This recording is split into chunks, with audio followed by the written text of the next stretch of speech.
Bismillahirrahmanirrahim. Assalamualaikum warahmatullahi wabarakatuh. Subhanaka la ilma lana illa ma 'allamtana. Baiklah anak-anak Ustaz semuanya, kali ini Ustaz akan menjelaskan tentang materi pembahasan kita dalam pertemuan pertama pembelajaran PPKN kelas 9. Kita mulai dengan membacakan Al-Basmalah. Bismillahirrahmanirrahim. Sebelum kita lanjut kepada materi pembahasan, Ustaz akan menyampaikan tentang kompetensi dasar kita.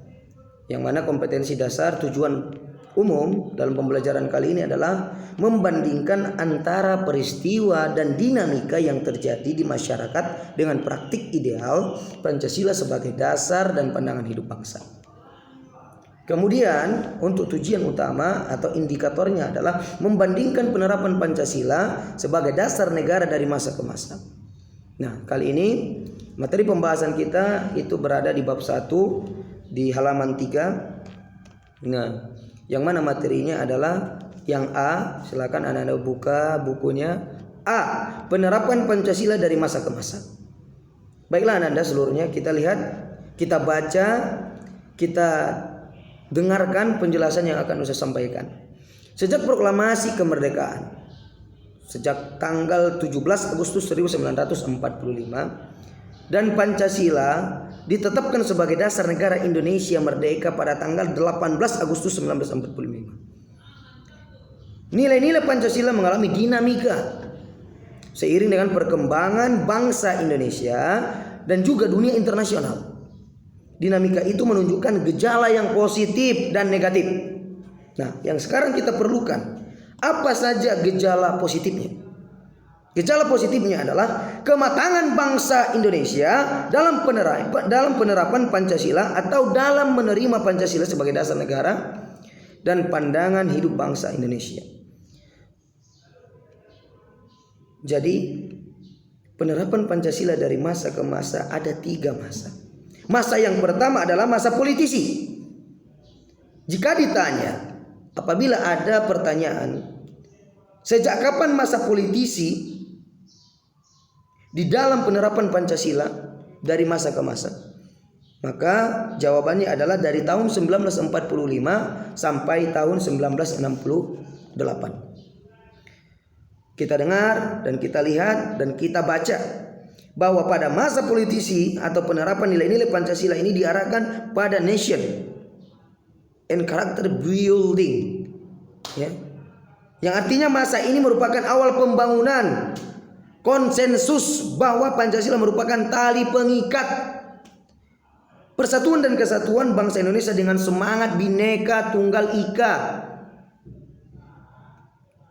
Di dalam masa politisi, di sini dibagi menjadi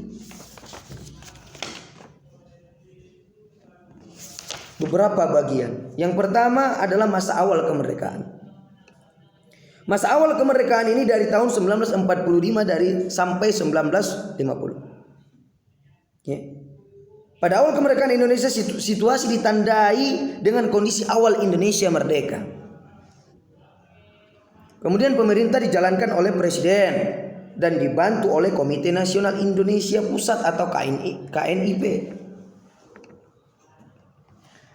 Kemudian kekuasaan mutlak yang dimiliki oleh presiden berdasarkan atas ketentuan Undang-Undang Dasar Negara Republik Indonesia tahun 1945 pasal 4 aturan peralihan, yaitu sebelum MPR, DPR dan DPA dibentuk menurut Undang-Undang Dasar.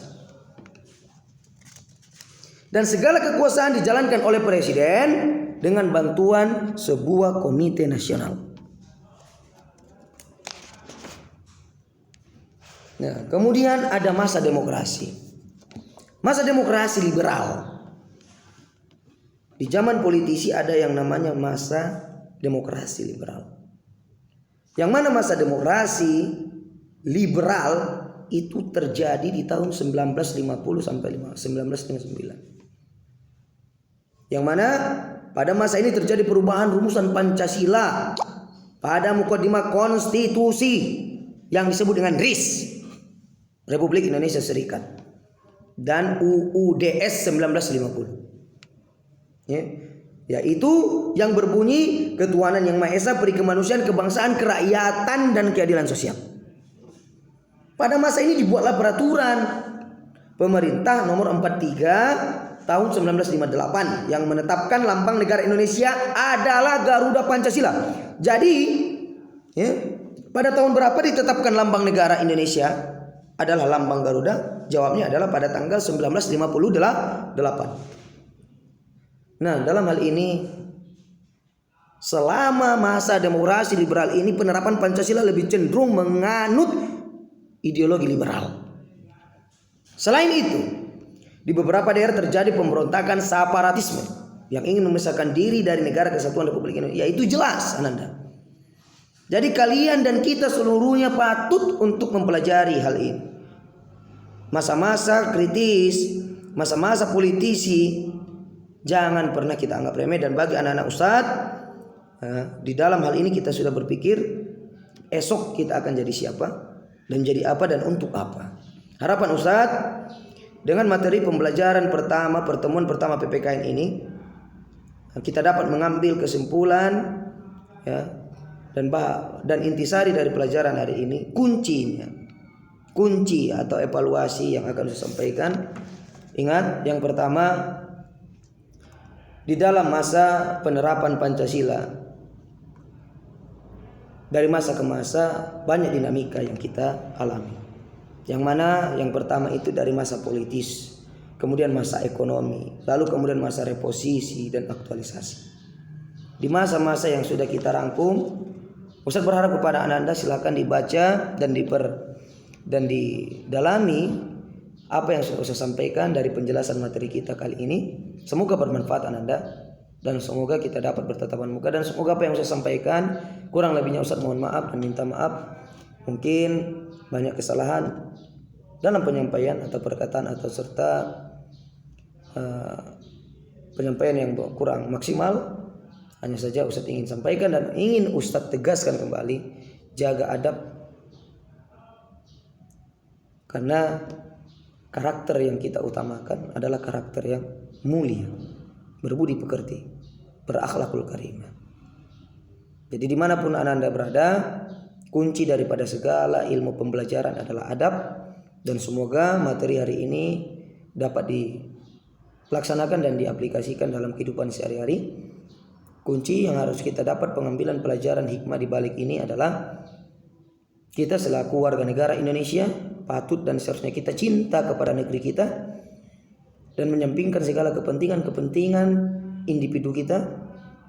Apabila negara kesatuan Republik Indonesia ingin diubah segala halnya, baik dari segi yang sudah kita nyatakan dan sudah disahkan oleh undang-undang, maka kita ini harus coba dan terus mempertahankan. Jangan sampai masa yang lalu terulang kembali. Dan dengan kita belajar PPKN ini, kita dapat juga mengerti dan mengenal sejarah. Untuk apa negeri ini dimerdekakan? Apa tujuan kemerdekaan gitu? Mungkin sekian yang dapat saya sampaikan. Ila liqa'i ma'as salama. Wassalamualaikum warahmatullahi wabarakatuh.